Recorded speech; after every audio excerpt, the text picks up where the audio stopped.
Hi, everybody. I am Steve Levitsky. I'm director of the David Rockefeller Center for Latin American Studies at Harvard. Welcome back to the Dr. Vets Tuesday seminar in our webinar format.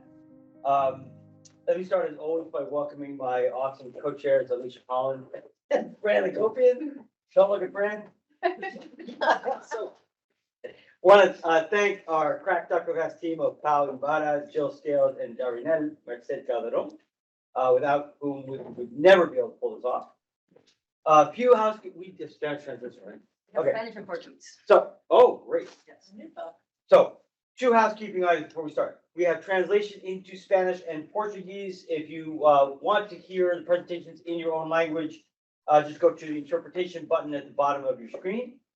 Sorry, that doesn't apply to those of you in the room. Second, as always, we will be recording the webinar today, and it'll be available on the Dr. Class YouTube channel shortly after the session. And third, if you've got questions for the panelists, we want to hear them, but we don't want to hear them through the chat function. We want you to send them through the Q&A function at the bottom of your screen. Feel free to submit your question at any point during the presentation, and we will try to get to as many as we can after that presentation. Okay, so our panel today, which I'm really excited about, explores what happened to decentralization in Latin America. If you go back a long, long time to when I was a grad student in the 1990s, you could find a widespread, incredibly widespread embrace of the idea of decentralization in Latin America. The right, political right, loved decentralization because it took economic power out of the hands of central governments. The left loved decentralization because it created new opportunities for grassroots participation. The center loved decentralization because the center really loved anything. I don't know why. But the center loved decentralization too. Anyway, decentralization was the rage 30 years ago, and a lot of decentralization happened across Latin America. Colombia adopted decentralizing reforms. Peru adopted decentralizing reforms. Bolivia adopted decentralizing reforms. Argentina and Brazil, to different degrees, adopted decentralizing reforms.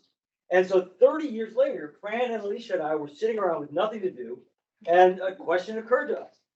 What the hell happened with decentralization in Latin America?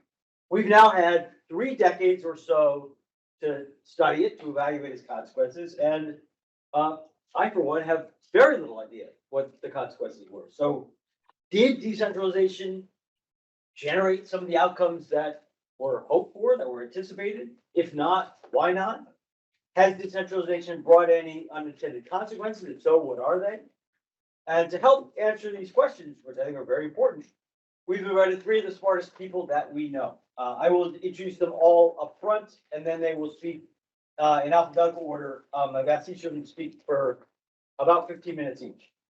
And that should leave us hopefully with about half an hour for Q&A. And we'll close at around 1:20 or 1:25.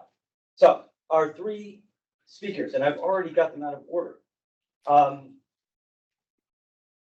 In alphabetical order, Kent Eaton is professor of politics at the University of California, Santa Cruz. His research examines the interplay between politics and territory, focusing on the territorial reorganization of states in the world today. His work explores how territorial interests and identities impact political outcomes like democracy, development, security, as well as how political conflict in turn shapes the logic of territorial institutions. Professor Eaton's current projects include the design and performance of federal institutions, the causes and consequences of decentralization, and formation and evolution of movements for territorial autonomy. His book is published very widely. His books, all of which I recommend, include Politicians and Economic Reform in New Democracies. That book is about 20 years old now. Politics Beyond the Capital, the Design of Subnational Institutions in Latin America, which is a terrific book. And he's also co-editor in 2010 of Making Decentralization Work. So Kent is widely known as a real seminal figure on decentralization in Latin America. I should add that in 2021, he was given the Daniel Elazar Distinguished Scholar Award from the American Political Science Association, which is wonderful. Okay, continuing alphabetical order. Tulia is next, right? Yes. Tulia Falleti is the class of 1965 endowed term professor of political science and director of Latin American and Latinx Studies program at the University of Pennsylvania. She's published very widely on topics of decentralization, federalism, authoritarianism, political participation, and qualitative methods. Dr. Falleti is author of the outstanding and award-winning book, Decentralization and Subnational Politics in Latin America, that came out from Cambridge University Press a little over a decade ago. She's co-author of Participation in Social Policy, which is the Cambridge Element, published in 2018, and co-editor of the excellent Oxford Handbook of Historical Institutionalism. Tulia was just awarded a Just Futures $5 million grant from the Mellon Foundation for a project on the articulation of indigenous peoples' demands regarding territorial claims, rights to prior consultation, living well, and plurinationality. Tulia, it's great to have you here. And finally, but only because she's third in the alphabetical order, Paula Muñoz is Associate Professor of the Department of Social and Political Sciences at the Universidad del Pacífico in Peru.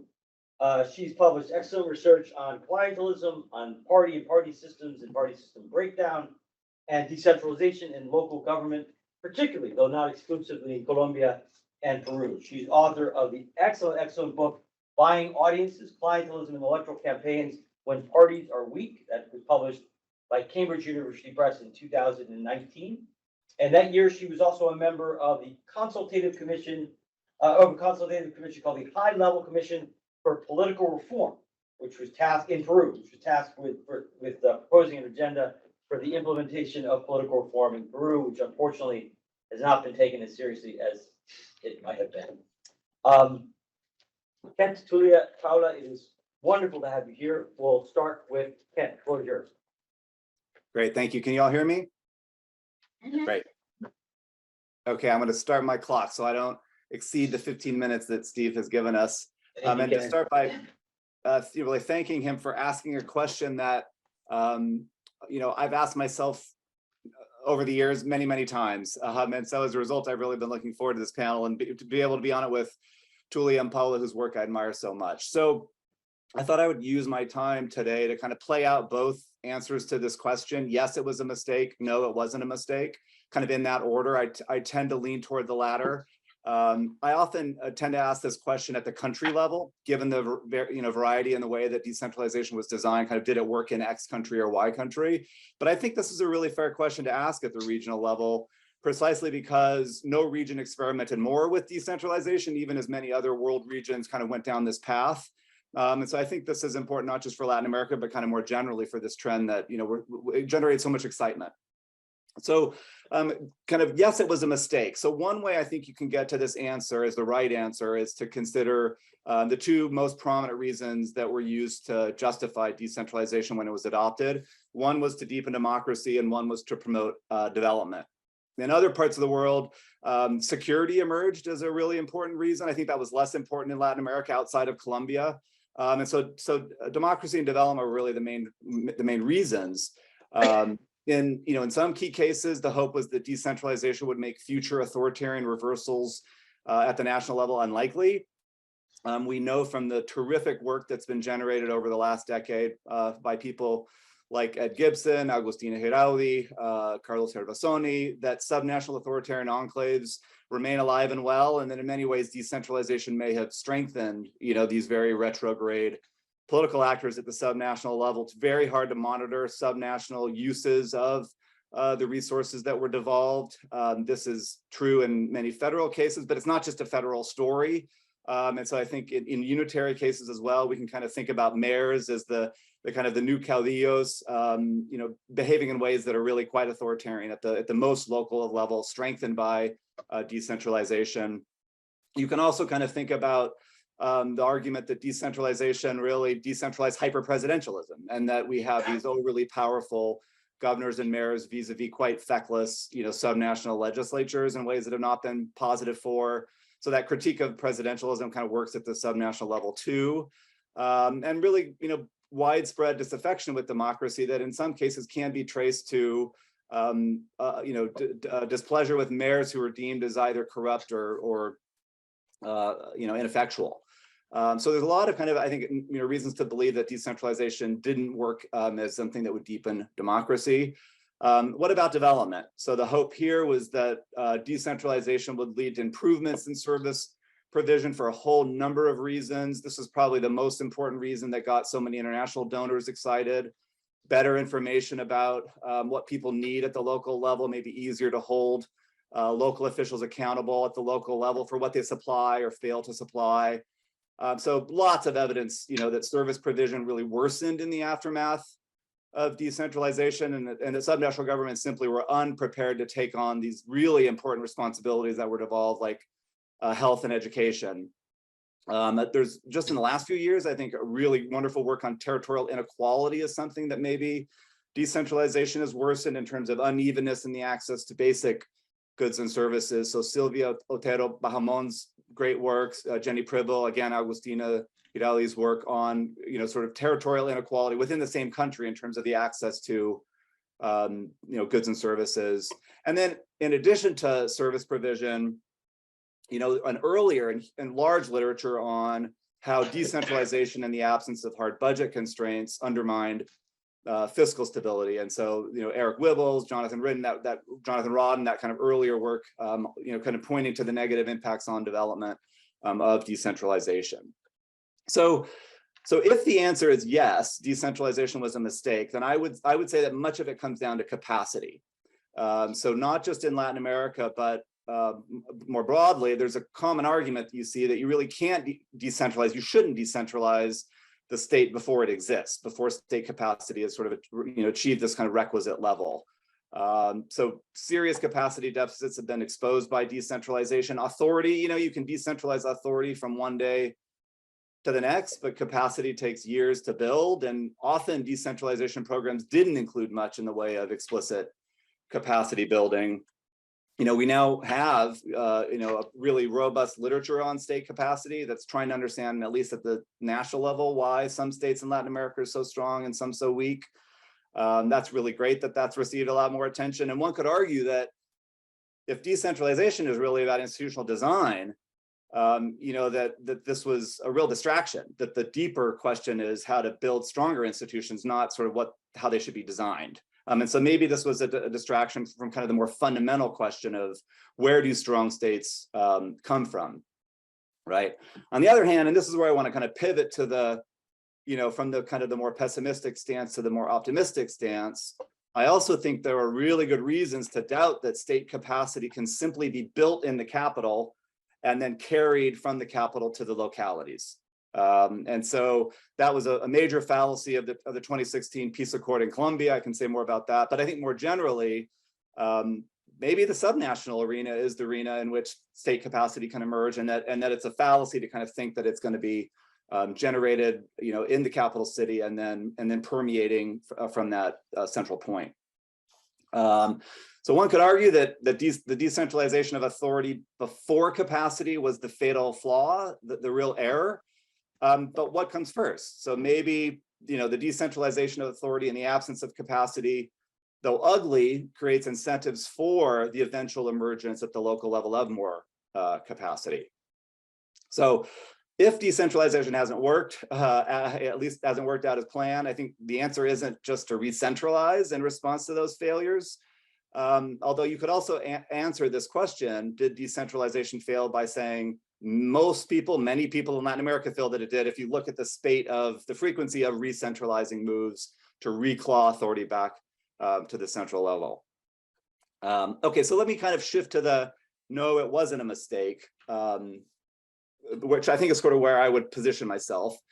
In some ways, I think it's interesting. What's interesting about this question that we're thinking about in this panel is that you get a different answer if you look beyond the reasons that were mostly cited to justify its adoption, the adoption of decentralization. So there are three dynamics that make me conclude that decentralization was or is ultimately positive for Latin America, and these are pluralism, parties, and participation. So the first is pluralism in the sense that I think decentralization has probably created spaces that opposition forces, whether on the left or the right, and Steve is right to note that it's appealing for different reasons to different actors on the ideological spectrum, but it's helped sort of losers at the national level stay alive to fight another day because these subnational spaces have been rendered more interesting, more appealing, more meaningful by decentralization.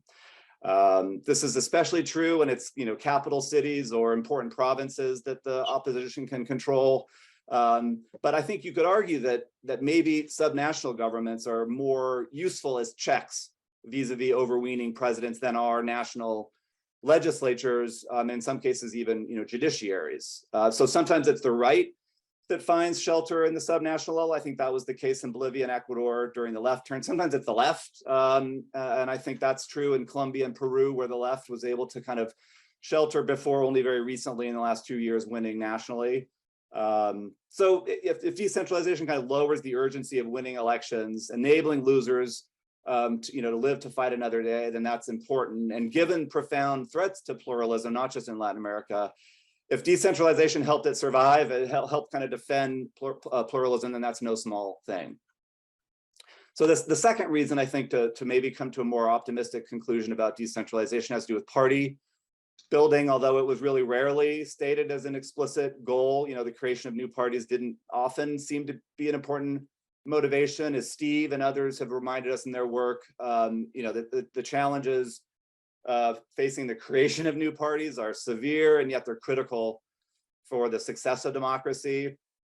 So here I think the kind of the subnational party building strategy deserves emphasis, and again it can unfold on the right and on the left. And so we've got on the right the cases of the PAN in Mexico, maybe Propuesta Republicana in Argentina.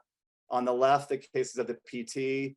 Alicia's really important work on the FMLN in El Salvador that built from the subnational foundation up. And then in the MAS, the case of the MAS in Bolivia, although there was an important debate between the late Donna Van Cott, who really argued that decentralization was the key in explaining the rise of the MAS, and Raul Madrid, who really was skeptical. But there's this kind of subnational path to creating new parties. It's also the case, that decentralization can and did play havoc with established party systems. I'm thinking here of Paula's important work with Eduardo Darjan on Colombia. So maybe one way to reconcile this kind of confusion would be to say that decentralization is hard on existing parties, but potentially a boon for new parties. And then turning to the last the last reason to conclude that maybe decentralization was not a mistake, and maybe this is the most convincing. It certainly is the one that generated the largest literature, and this is this huge literature on participatory institutions, all the great work that's been done on the design and performance of largely participatory budgeting, but also other important forms of this, like consulta previa and Tulia's really wonderful work with Thea Rita Francos on the consulta previa. Often I'm skeptical of how much participatory institutions matter, and worry that some of that literature is maybe overly optimistic, but I think you could and should make the point that decentralization set the stage for much of this experimentation, right? And so we think about Ben Goldfrank's really important work showing us that fiscal decentralization and administrative decentralization had to happen for PB to be meaningful. Mayors had to have real resources at the municipal level. They had to have important things to do in order for civil society to kind of believe that it was important to kind of invest in these spaces of participation. And then last point on participation, participatory institutions may be the mechanism to generate capacity, right? So if capacity is such an important point here, enabling subnational governments to take advantage of the capacity that civil society can bring into those spaces and social movements is super important. And so here I'm thinking of really important work that Rebecca Abers and Mimi Keck have done on, how subnational state actors relied on and used the capacity that subnational civil society brought into governance institutions. In that case, the important work they did on the governance of river basins in Brazil. So I'll conclude on that point, that capacity is really kind of the most important thing maybe to think about. On the one hand, decentralization has exposed serious capacity deficits at the subnational level, and that's got to be the number one reason most people think it was a mistake. At the same time, it could also be decentralization could be creating the incentives and opportunities for the subnational construction of state capacity kind of in the longer time frame. And so maybe 30 years, maybe 30 years just isn't enough, which is maybe the ultimate as an answer. So maybe we need to do this in another 30. Ken, we will bring you back in 30 years. Paula, Get on your calendar now. Thank you, Ken. Our second speaker is Tulia Falleti. Thank you. Okay, thank you very much, Steve. Can you hear me well in the room and in the Yes. other parts of the Zoom? Thank you. So thank you very much for inviting me to today's panel. It's really a pleasure to see around the room some friends from Harvard and afar, as well as to be reunited with Kent and Paula to address this very important and, provocative question, but provocative in a good way. When I received the invitation to the panel, it was provocative to the point that you could not say no, but also it made you think. It made you think hard. It's fair. In other words, it's provocative, but it's very fair. Was decentralization in Latin America a mistake? So my answer to question is going to be perhaps more direct. I'm going to sort of own my answer rather than trying to represent, the pros and cons, which Kent has done so well, and trying to, think from sort of both sides of the answer. So I will say no, decentralization in Latin America was not a mistake. And the main reason why, after thinking hard about this question, I came to this conclusion is that it was linked or embedded in processes of democratization. So the processes of democratization that we saw in the region in the 1980s and 1990s were really very strongly linked to what one could call post-developmental decentralization. As we know, after having read Kent's work, decentralization is not new of the 90s. There has always been different distribution and balance of power between levels of governments, at least since the creation of the nation state. And one could argue that even in colonial times, there was also a struggle between the level of decentralization between metropolis and colonies. So, decentralization is not new. But I guess what brings us around the table is the decentralization that happened after the developmental state had invested a lot of resources on guiding the economy and society in a developmentalist way, at least in Latin America. I said that the decentralization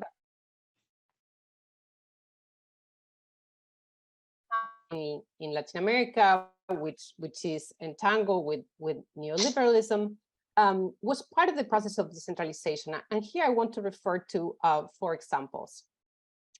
In Brazil, since the late 1970s, the social movements, including the healthcare movement of sanitarista, doctors and nurses, had been asking for decentralization as part of the recipe for democratization. If one reads the archives of, for instance, the Congress and the debates going on after 1978, after the amnesty law of 1979, decentralization was very important because it was tied to democratization. Centralization was equated with the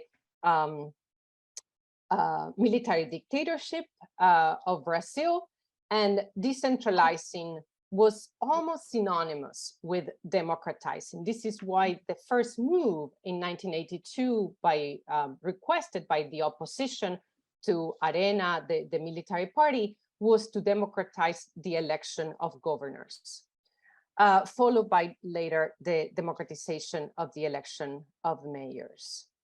In Colombia, at about the same time, you have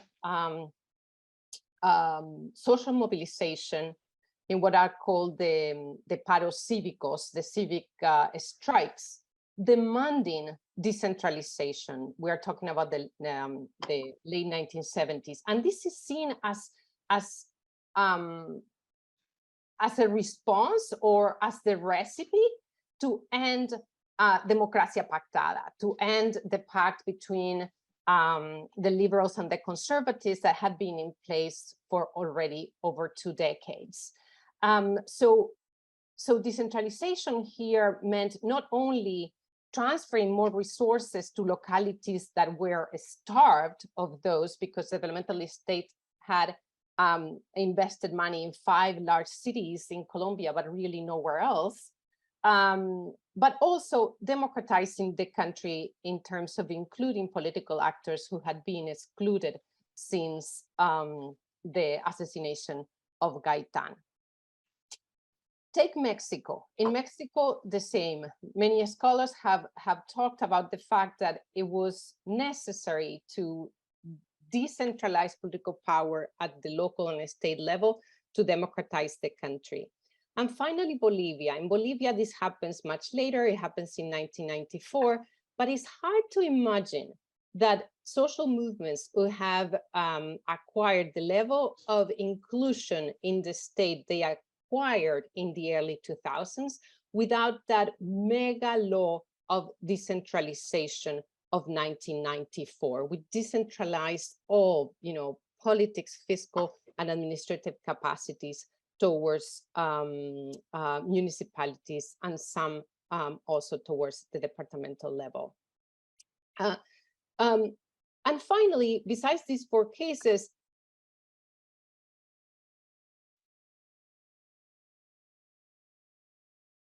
deepening democracy be linked to decentralization. It has already happened at the regional level, but there is increasing pressure to give the regions more authority as a great degree of power remains centralized in Chile to the detriment of large sectors of society, and with the consequence huge inequality, both socioeconomic and territorial, and that we saw was what sparked the mobilization and protest of late 2019. So in order to address sort of the way that democracy and the economy works in Chile, decentralization will be essential. Now, so I've argued that no, it wasn't a mistake, and it wasn't a mistake because historically it was embedded in these processes of democratization. But now, could it have been improved? Yes, absolutely. But here, I think that it's important to sort of remind those who have read it and let know those who haven't, that in my work, I distinguish between decentralization. We are not talking about one type of decentralization that happened during this time, but really three types: political decentralization, fiscal decentralization, and administrative decentralization. In the first part of my answer, I address mostly political decentralization and some fiscal decentralization, particularly in the cases of Colombia, where I mentioned that there had been a high degree of fiscal centralization, but also in the case of Bolivia. But now there is a third type of decentralization. So political decentralization is the devolution of political authority from higher to lower levels of government. Sometimes this can have through constitutional reforms. Fiscal decentralization is the decentralization of revenue sharing and revenue collection capacity to subnational governments. And administrative decentralization is a decentralization of what we sometimes call the social welfare, mostly education, health, sometimes, although very rarely, housing or some infrastructure. Those tended to remain at the central level, but most notably education and health are part of what we would call administrative decentralization. And I would argue that there is where decentralization, as it took place in the 1990s, but in some cases, late 1970s, in the case of Argentina, in the context of the military dictatorship, when the first wave of decentralization of primary education took place in 1978. So that administrative decentralization, I think could have been significantly improved. And I say that the most important way in which administrative decentralization could have been improved was precisely institutional design, and it was to put more safeguards and guardrails to make sure that it wouldn't be so much horizontal inequalities at the end of the process, or in other words, territorial inequalities in outcomes, whether it's coverage or quality of education or healthcare provision. Here, Brazil is a good example. Brazil in the education sector, which was decentralized during the 1990s, created redistribution funds. The first one was called Fundef, a fund for the development of the F stood for fundamental or primary education, which then was extended to Fundeb for basic education, which included more grades. And this fund, what it did was to guarantee that every municipality would get a minimum amount of central transfers for their education, for their schools by pupil, calculated by the number of kids in the school.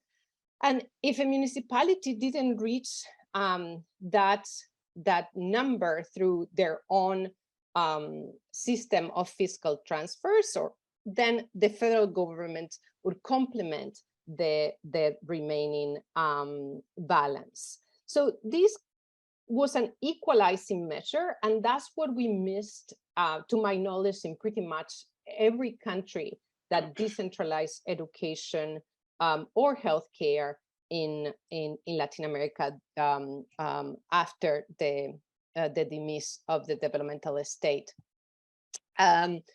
Health is a little more complicated because they are, in the case of Brazil, we have a system of universal coverage. So there were already more safeguards to equalize health. But in education, the disparities that we see throughout Latin America in terms of outcomes are very high, and this is in large part a result of decentralization and administrative decentralization, I should emphasize, and that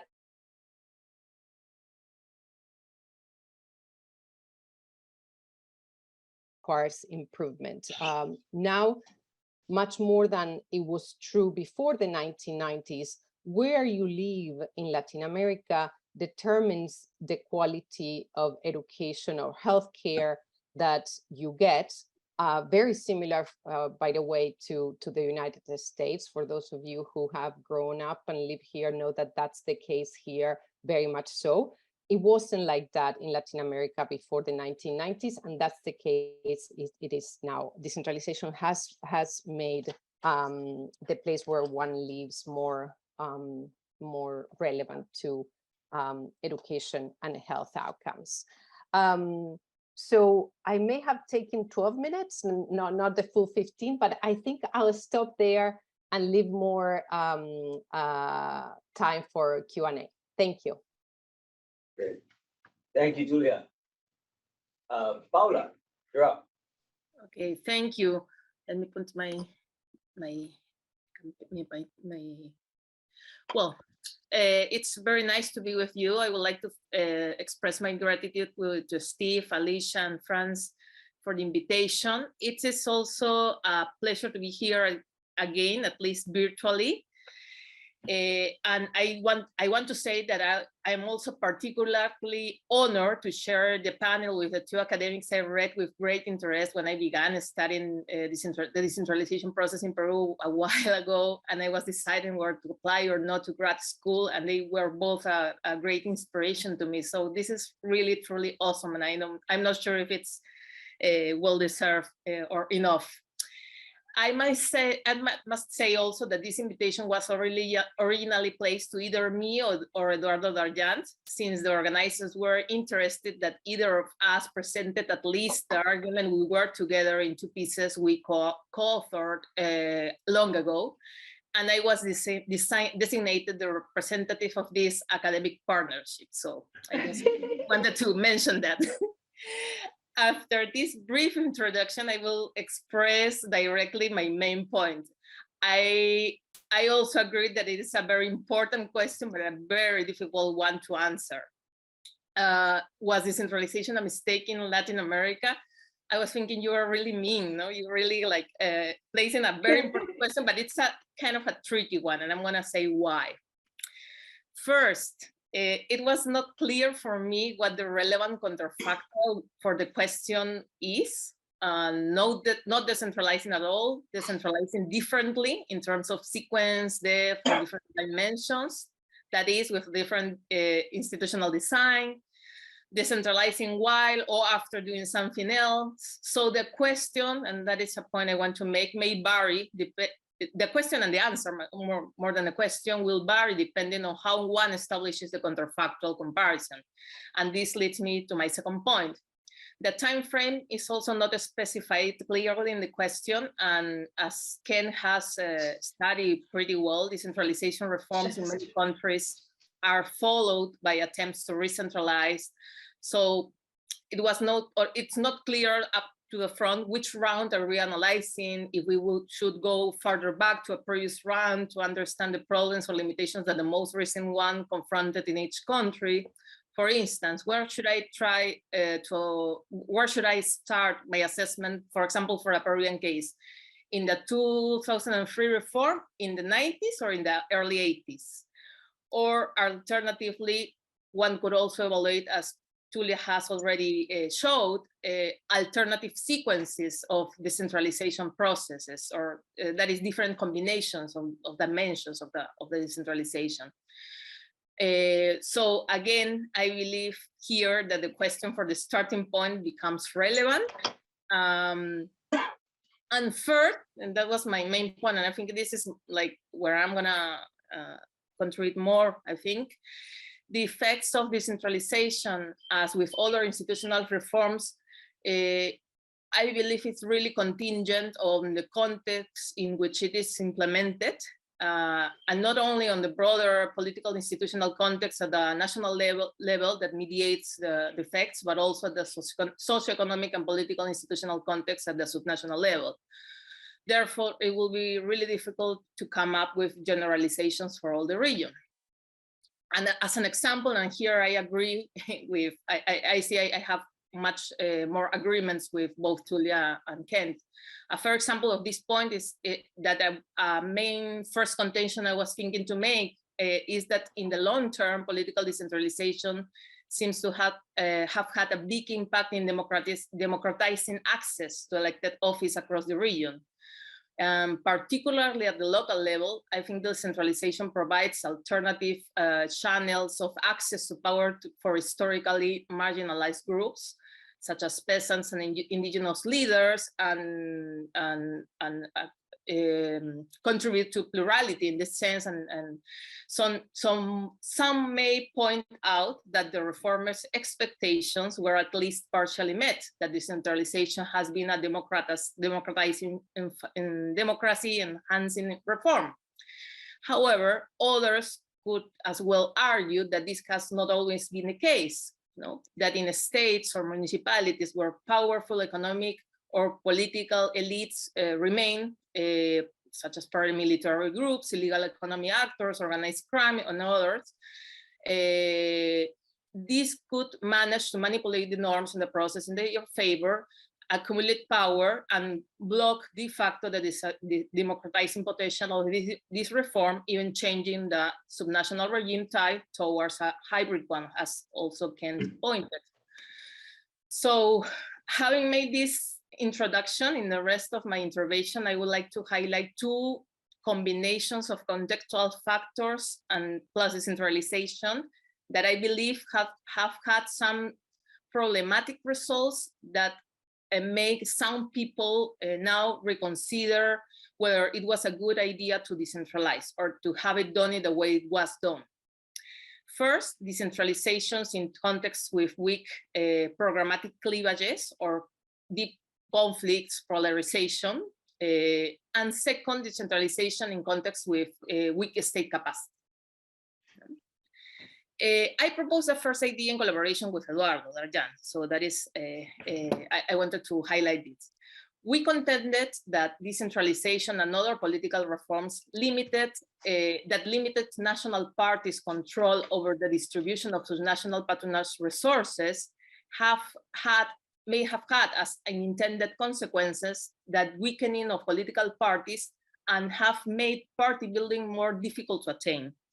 In Colombia, these reforms weakened intermediate level politicians who had previously served as gatekeepers, linking the national and local party factions. In Peru, for example, these reforms dispersed resources away from national parties, weakening an already inchoate party system and further reducing incentives for party building.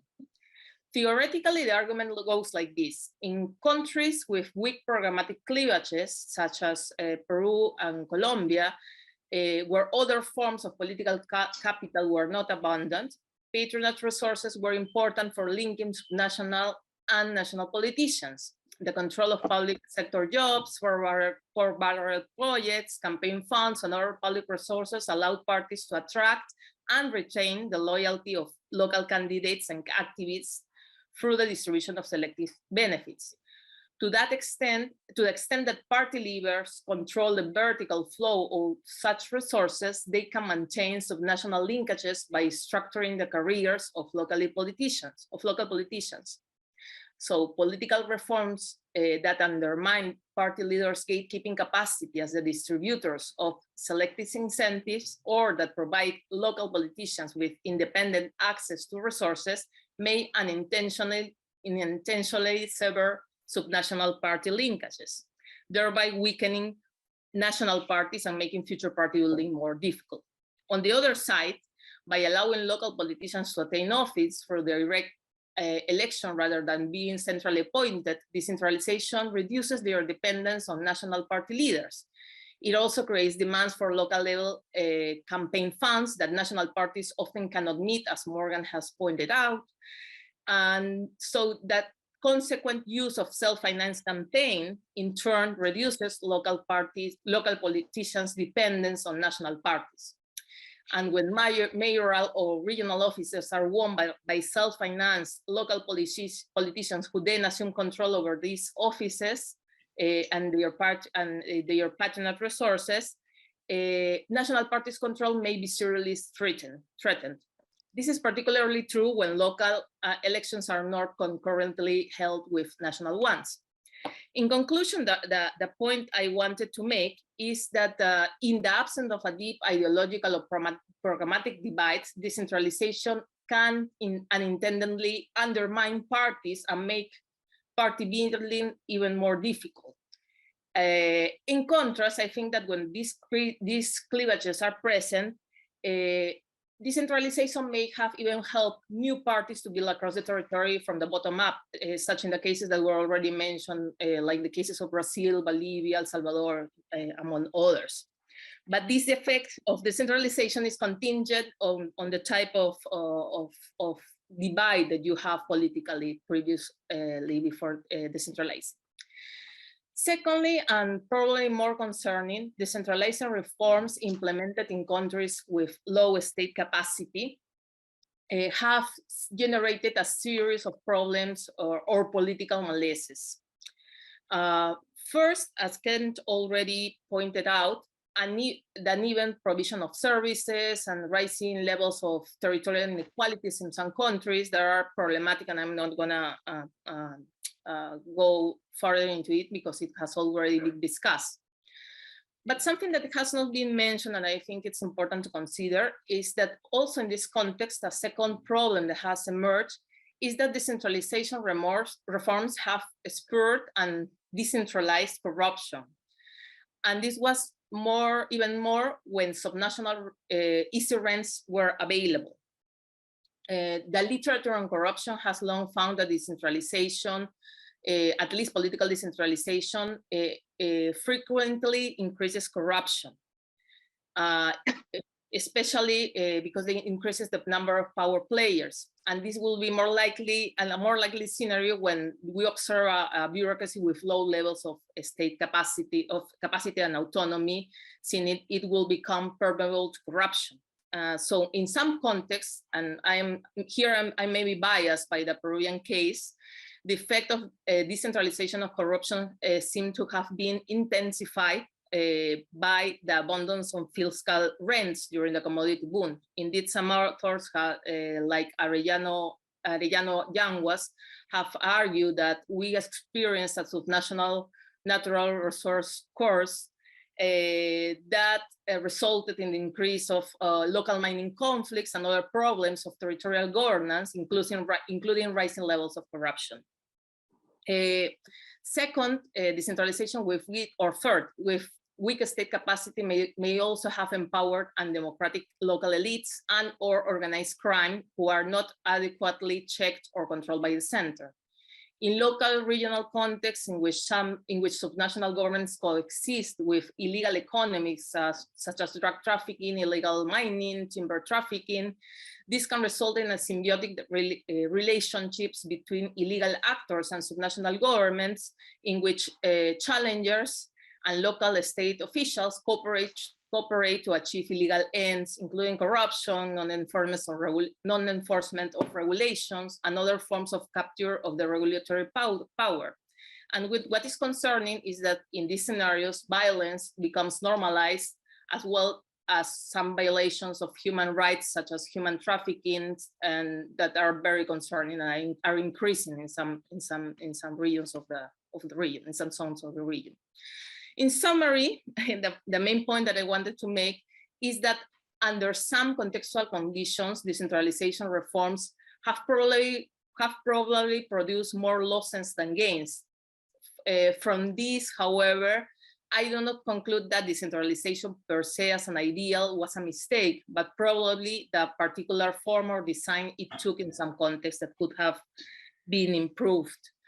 And just to finish, giving just an example that I work with Eduardo, extreme municipalization as the one that was adopted in some Andean regions maybe has been especially harmful for party buildings in the absence of cleavages, particularly when those reforms disperse resources without establishing a clear hierarchy among levels of government. In contrast, decentralization that creates incentives for coordination among levels of government may be less harmful for party building.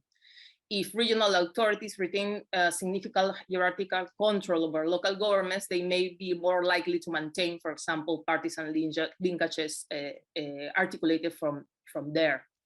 Or also, decentralizing too fast before strengthening subnational state capacity, as well as national control institutions such as Comptroller's Office, maybe was a mistake, and maybe the way it went, the sequence could have been different or could be improved in another round. So I will leave it there. So we can have more time for the questions. I think I already took my time. Thanks, Paula. You have once again more than shown that you've earned your place up there in that group. Now, after that assault on the question, I wanted to give 5 minutes of free time of response to Alicia, who came up with the question, but she generously declined. Let me start with a simple question, then we'll collect questions both from the audience out there in the rest of the world and from our table. My simple question is built on Kent's point that decentralization at least creates incentives and possibilities for building a state capacity. But what do we know empirically? I mean, can we think of cases, or has there been research that answers the question of whether incentive actually results in capacity building? That could be Kent or anybody. Should I jump in now? You're muted. Can you hear me now? I can't hear him. I think he's looking for. I see some head shakes. Can you hear me now, Steve? Yeah. Excellent, sorry.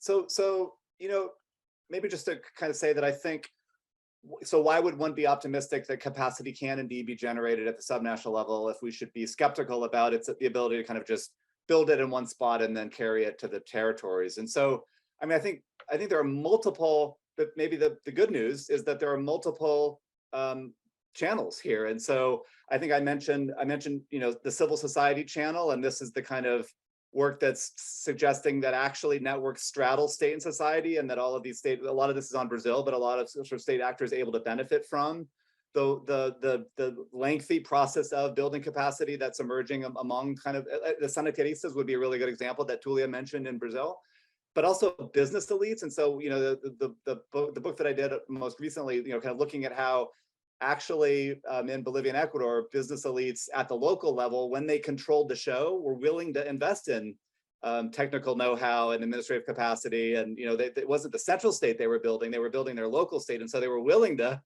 actually generate like high levels of zoning and planning. And so business elites, and, is sort of, another, the private sector is a source of, I think Kathy Boone's work on Africa suggests that's the case.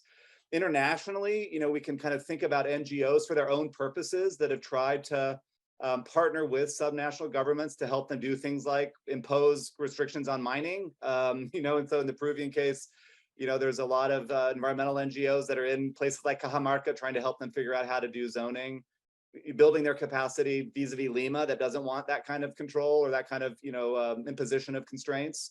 And then maybe lastly, I mean, the bellicist theory of, where does the state come from at the international level? It's war between states. So it's not that kind of war, but I do think conflict between subnational and national, maybe it's ideological conflict, is maybe one source of a kind of a greater desire on the part of mayors and governors to build capacities so that they can go toe to toe, or at least try to kind of defend their prerogatives vis-a-vis the center. So I think there are potentially multiple channels of subnational state formation. Tulia, Paula, do you want to chip in? You don't have to. I don't have much to add to Kent's answer. I think it was very, very comprehensive. I would just toss one example that came up clearly from my research in Colombia in the early 2000s, was that thanks to decentralization, for instance, Medellin had developed in a way that it couldn't have had it not been because of the significant delegation of political fiscal authority that had. And like that, there are, many cases.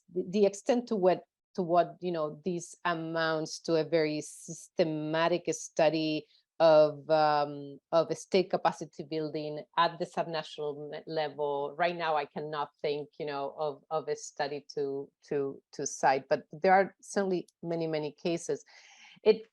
Your question and also brought to me the importance of federalism. In many ways, what are considered to be the strengths of federalism for a state capacity building are also the strengths of decentralization for a state capacity building. So, here I was thinking of accommodations that subnational states can make for indigenous communities that the national level will not be able or willing to do, that because of either federalism or a considerable amount of decentralization, you may have actually subnational governments making. And I'm thinking in particular, for instance, of civil registries. This may seem like a very sort of menial part of a state building, but it's very important for communities' claims to self-determination, for instance. So, something as apparently menial as the registries of birth and marriages and death, depending on whose hands they are, could provide opportunities for indigenous movements that otherwise they wouldn't have. And then if you bring in not only, if you think about what are the incentives and possibilities for state capacity building. But if you bring in the picture NGOs, then I'd say decentralization makes the work of NGOs so much more effective. And I've seen this on the ground, collaborating with two healthcare NGOs in the tri-border of Argentina, Bolivia, and Paraguay. It's important to be able to coordinate with the local authorities, both at the municipal level or departmental level, as well as provincial level, and not to have to go through the national level in order to collaborate for the provision of healthcare services to the populations there.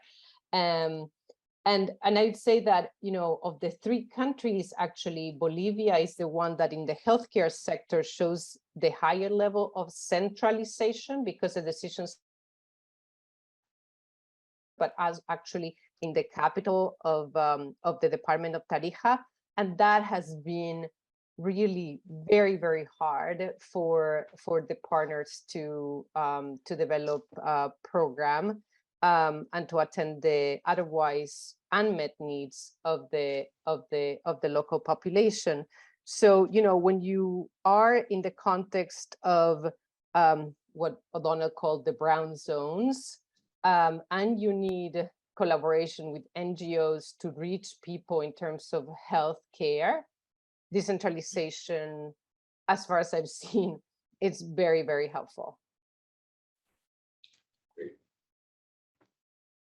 Maybe I can add something else that it's not about specific cases, but I was thinking that the limitations of some of these possible routes or channels to build the state capacity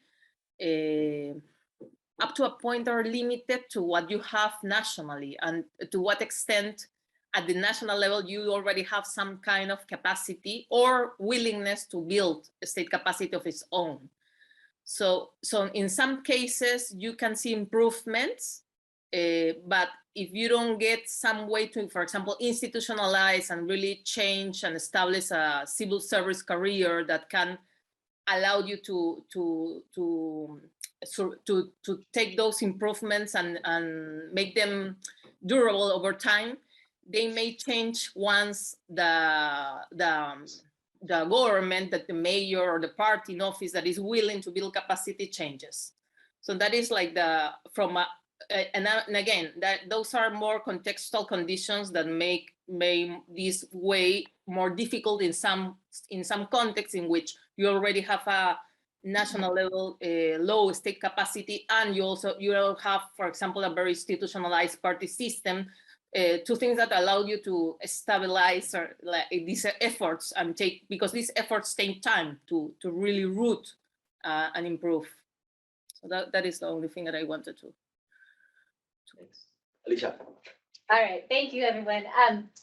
So maybe to specify a more precise counterfactual, given Paula pushed on that point, I just want to think about the trade-offs between what you might call municipalization, as Paula put it, and decentralization to kind of a more regional level of government.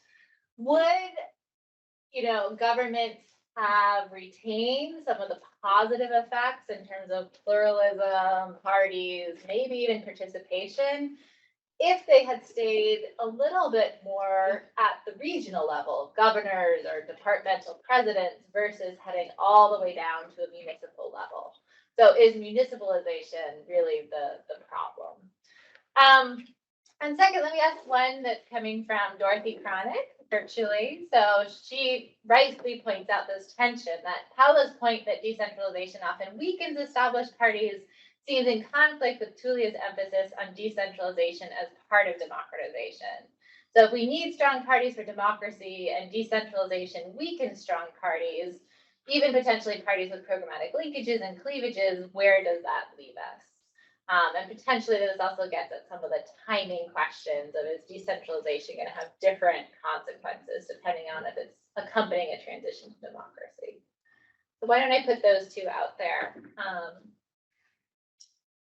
Whoever wants to take. You don't all have to take both, just pick and choose. Sorry. I'm happy to start if you want. I have some thoughts in terms of municipalization versus regionalization, or a state provincialization, department, whatever the intermediate level of government is. Whether that would be preferable.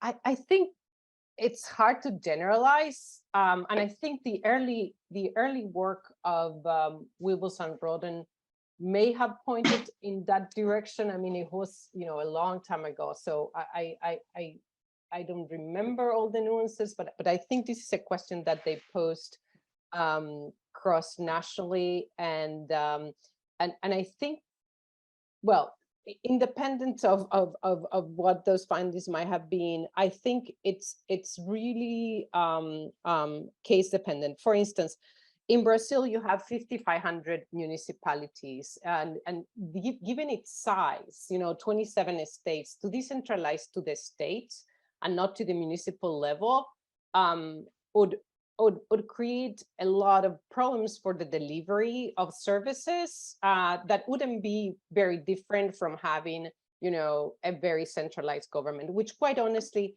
in this day and age, I think it's impossible anyhow, because, technology sort of pushes us to decentralizing administration. There is no need to have the same level of centralization that there were administratively in the 60s. Now take another case, take Bolivia. In Bolivia, what we saw was that there were such good controls on how the money was to be spent at the local level that many municipalities could not spend 100% of their budgets.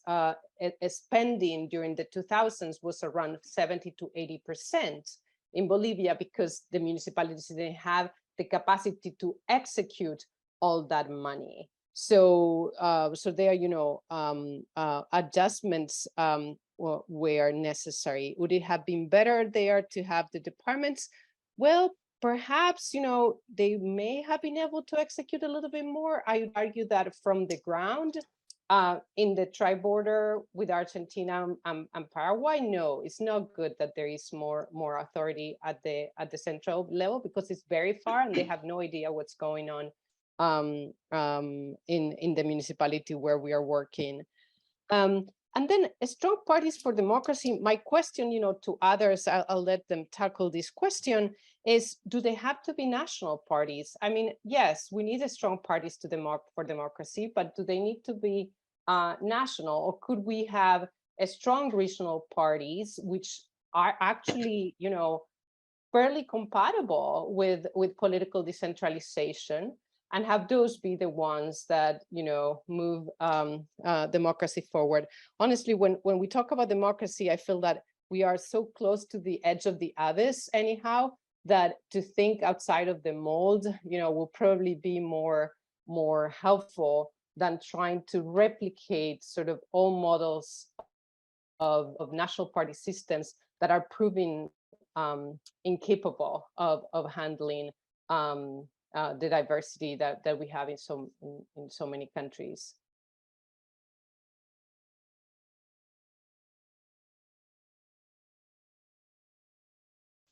Ken, why don't you jump in?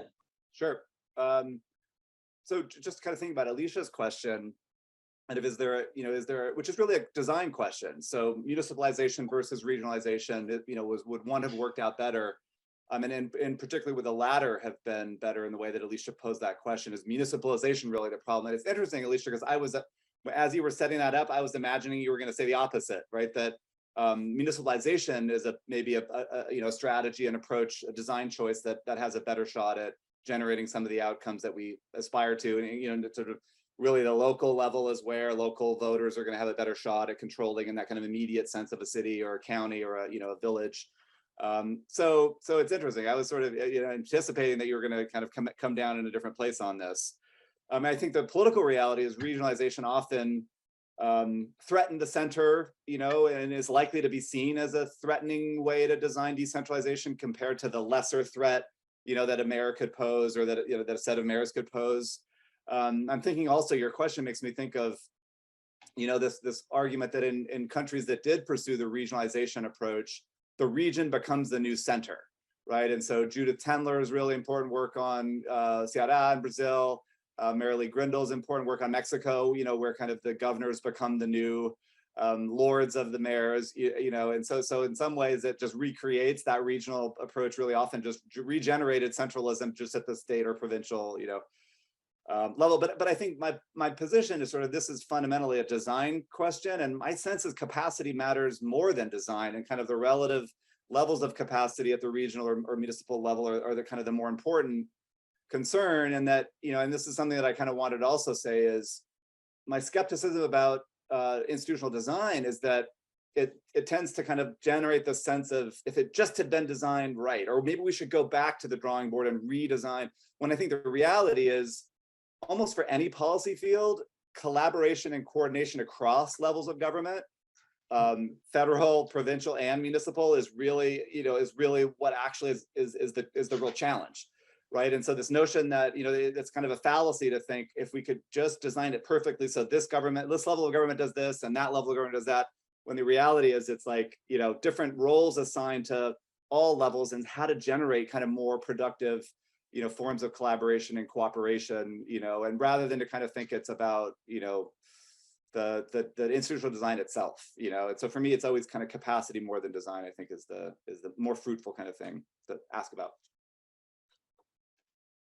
Paula. Okay, I think these are hard questions, and maybe my main point is that we are not always analyzing with the same. So we are talking about different outputs or different outcomes, and evaluating different measures. So from the perspective of the problems of delivery and this idea that Tulia was saying, that maybe some problems on delivery some municipalization in Brazil will help deliver services. These are the things that are related more with the output of development. And the question of whether decentralization, especially particularly political and fiscal decentralization, may have threatened party building or parties, is a different type of questions. I think these are different dimensions of the party and party system, like the consequences for parties and the party systems are different, and not necessarily go together with the consequences of to a state and a state capacity or delivery of services and development. And I think that is the tricky part, that maybe it may be good for some things, but it may cause at the same time more difficult to, for example, aggregate and coordinate politically. But the tricky part, and the thing that I think I agree it's really difficult to disentangle, is that the point that Tulia made at the beginning with her presentation. These reforms in many countries came as part of some of the demands of democratizing, further democratizing the country, and also in the Andean region, in the midst already of a representation crisis. So these were demands when already, like, the existing party system was already challenged, when it was already discredited. So it's difficult to imagine and disentangle what would have happened to parties without decentralization also. So I think that question remains open. But I believe that being and living the consequences of living in a democracy without any kind of partisan organization, not even at the regional level or the local level and the national level, that there are some serious consequences of not having organized parties in general, either in any level.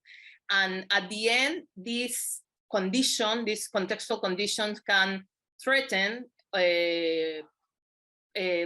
development outcomes, but also democracy itself, because the democracy, it's eroding and deteriorating slowly, but it is, no?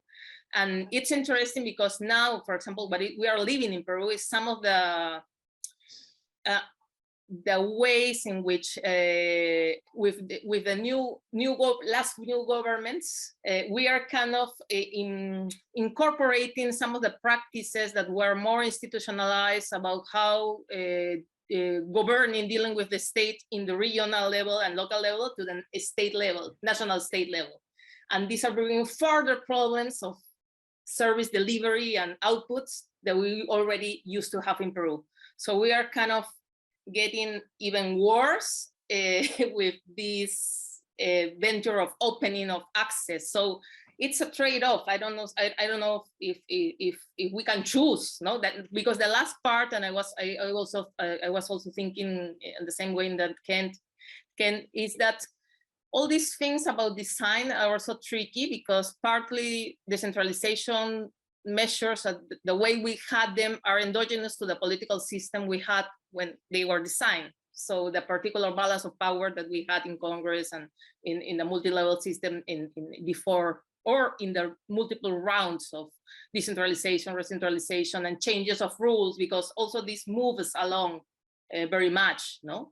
So it's difficult, no? So right now, to get the correct design, do we have really the actors that are aligned with those interests of having these things that may help for example, development outputs in some countries or not? And that is a question that I'm always kind of always try to keep in mind, especially after having been in the other side, having to think about reforms and how they will be taken and how reforms are really politically developed and changed once they get into the legislative process, no, or even in the executive process for regulation. Okay, we have about 10 minutes. So what I want to do is we have 3 questions in queue. Why don't we take the 3 questions and then you guys can respond in one round to the questions that you want. So I have Fernando and Sebastian and Fran. Thank you, Steve. This was really fascinating. It was just a lot of depth in terms of the literature and the cases. I learned a lot. Thank you very much for it. In one way, this discussion about the consequences of decentralization for democracy and parties, for example, feels very much as the questions of the past 30 years. I'm wondering, how did decentralization matter for the question of the last 3 and of the next 30? So did decentralization make Latin America more well-equipped to deal with the COVID pandemic, for example?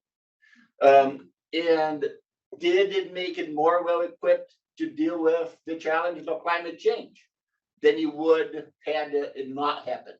So would we be better off under the developmental strong state of the 80s to deal with these challenges? Oh. Guys, it's the same. Sebastian. Hi, on the panel. This is Sebastian Echemendi. My question is probably more for Kent. You and it brings. I would like you to bring like cases on the partisan side of this. In your work, you showed how decentralization and subnational governance was kind of a shelter or refugee for the political right, especially the economic right in the times of the New Left, right? And if I read it well, I mean, the kind of successful case there was Bolivia, in the sense that, you argued it was kind of both the political and economic right was regionally concentrated, and they have like pre-existing institutions, the Comité Cívicos, etc. Whereas, in Ecuador or in Venezuela, they were more powerful to undermine. I mean, the central governments were more powerful to undermine that political right. So my question is, how do you see that in the light of developments in the last 5 years or so? I mean, given the problems that the political right had to articulate the national alternative in Bolivia, and perhaps conversely, the way in which the right in center right in Ecuador managed to like undermine Correisman and get again to the government. So I'm not even going to dress this up as a question. This is a provocation, and you can respond if you want or not. So being one of the oldest people up here, I remember very vividly watching the civil rights movement on television when I was a little girl and seeing federal troops at the doors of universities being sent by the President of the United States because regional elites decided that they didn't want the descendants of slaves entering their hallowed universities. And I always grew up thinking that states' rights was the problem and a strong central government was the most progressive force that we could have. And I, over the course of the decade, started to calm myself down and say, don't be so old. Listen, civil society is important. Social movements are important. NGOs are important. And after listening to your fabulous presentations, and I agree with Tulia's masterful portrayal of the origins of the decentralization movement, but it sounded like more hope than empirics. I mean, it sounded like you're telling us what could be, rather than all the good that has come from decentralization. The good examples were examples of re-centralization. Fundebi, Fundefi, all the things that the hundreds of billions of dollars were wasted in the hands of governors and the hands of mayors who squandered them on nothing but building up their own political bases to the detriment of national parties. And in fact, I think that state capacity was undermined by giving these resources to them. The resources could easily have been instead invested in creating the kinds of service delivery and openness that you want. So I guess I could have softened this, but given we're short on time, I just want to put it out there. Prove to me, other than giving access in some places to groups that have been marginalized for 400 years, how this has been a benefit. This is why we pay her the big bucks. Who wants to start? Answer Fernando's question first. I want to hear the answer. Yeah, don't skip Fernando's question. Let's go go back and Julie, you want to start? Go ahead. I want to start. I wish we had 10 hours to continue talking and addressing Fran's In 30 years. Exactly. Fran's question or comment. But Fernando's question, it's excellent.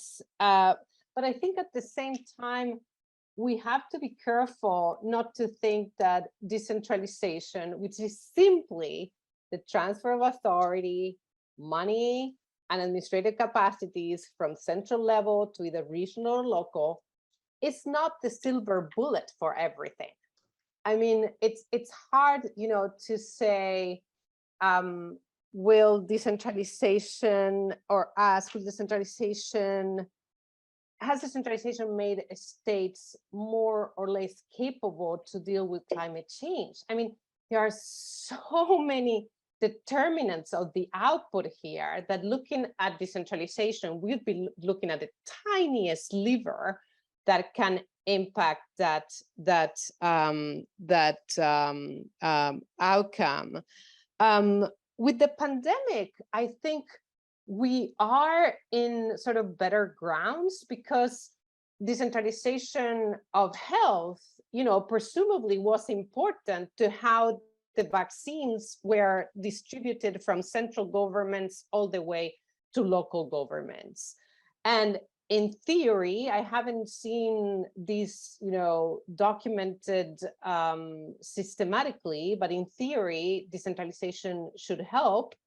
But remember that authority over things such as epidemics remains a responsibility of the Central Ministry of Health, even in the most decentralized of cases. So what we are looking at is that who makes the central level decisions about how to respond to the pandemic, and issues of quarantines and where and how to access the vaccines or buy the vaccines. Those are decisions that are made at the central level, regardless of the level of decentralization that there could be in the health system. But then, in order to get the vaccines into the arms of the people, you know, in the most remote towns, decentralization is very helpful. For climate change, I have a harder answer articulating a question about how is it relevant. The work of your former colleague, Candelaria Garay, has shown that when it comes to deforestation in particular, so I'm looking at the tiniest sliver of the answer to the question of climate change, when looking at deforestation, decentralization was detrimental because it made some, I mean, basically what you see is the whole patch of responses to how deforestation is punished. Some provinces did it forcefully, other ones did a slap in the wrist and let deforestation happen. So obviously, you know, this goes a little bit to the question or to the comment that Fran made, you know, where power resides means that there will be more discretion to implement things. And, you know, what the nature of that power is, I would argue, not that this is a response, but I would argue, you know, could be equally problematic at the central level as it is at the local or regional level. And all I would say to finish is like, otherwise look at Venezuela. You know, if there is any hope of any sort of addressing of needs, it's not coming from the central government. So you know, there is corrupt power.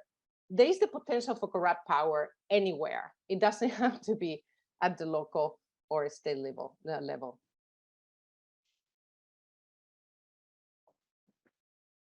Kent? Maybe picking up on that last point that Tulia made. We can't hear you. Can you hear me now? Yes. Picking up on that last point that Tulia made. So whether, and this is a little snarky, but whether decentralization was a mistake or not for Latin America, it certainly has been a boon for the subnational comparative method. And so there's all this wonderful work that's looking at, you know, why did different localities respond so differently to COVID? Why is, you know, Candelaria's work, like why have different provinces either stepped up or completely flubbed the attempt of, you know, right? So we have all this wonderful work suggesting that it really varies at the subnational level. And then Sebastian, I knew you were going to ask that question. No, I didn't, but it's one that has kept me up, you know, in terms of, you know, the support on the right wings in Santa Cruz, their support for the coup in 2019 is a major problem for my argument that subnational spaces are appealing as shelter, right? Because it certainly wasn't enough to satisfy them. Maybe it was, you know, 15 years having been locked out of power at the national level, they finally realized that the subnational space was going to remain, you know, their only option. And so therefore, you know, it's also the case that economic elites supported that coup much less than political elites, because the elites had done so well under Evo. But it's a problem for the argument that subnational spaces are going to suffice for the opposition if there really is kind of no prospect for regaining any kind of, you know, foothold at the national level. So maybe it's time limited would be maybe a generous, you know, way to rescue that argument that I've tried to make.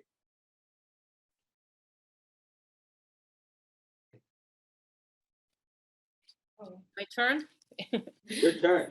Yeah, okay, so coming back to the question on state capacity and the role of national and subnational governments, I think I also agree there with Tulia in the sense that it's epidemics is precisely a realm in which national government retains the function, no, the competence. So that I think that I believe it's the main responsibility there. So, and the interesting thing has been to, in the studies that have been done since the pandemic, is to be the variation in the cases, no? And from that variation, for example, in this study, in this piece of Knoll et al. Published this year, in which, well, I know Kala Hamel, that is one of the authors, that they compare all these strategies. It's interesting because they conclude that that despite decentralization, subnational responses cannot replace coordinated national policy. So that is precisely the point. And what we see on thinking on very stark cases of contrasts is Brazil and Peru that have had like tons of deaths by COVID, these are different reasons, no? Brazil, because you had a state, you had a good state capacity at the health sector, but a national leader, a president who didn't want to implement them. And in that case, precisely subnational variation mattered to kind of try to address and help this gap in the strategy management, no, of the national level.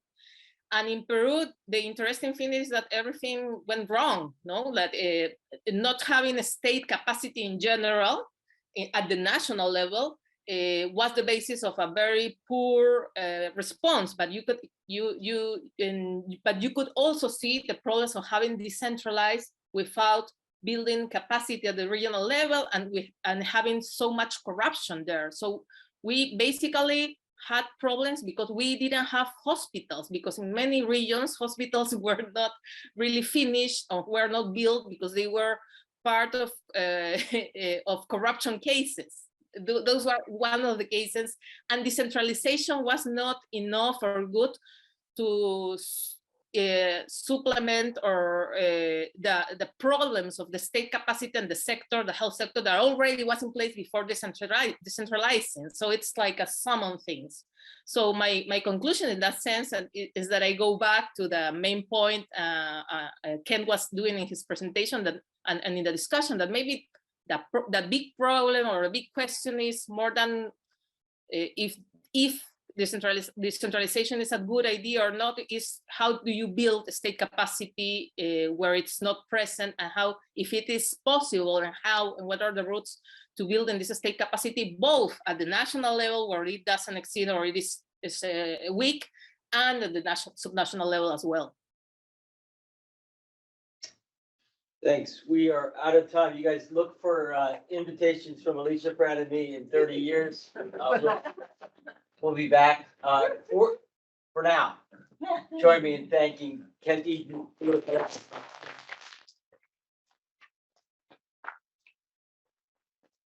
Terrific discussion. Thanks, guys. Thank you.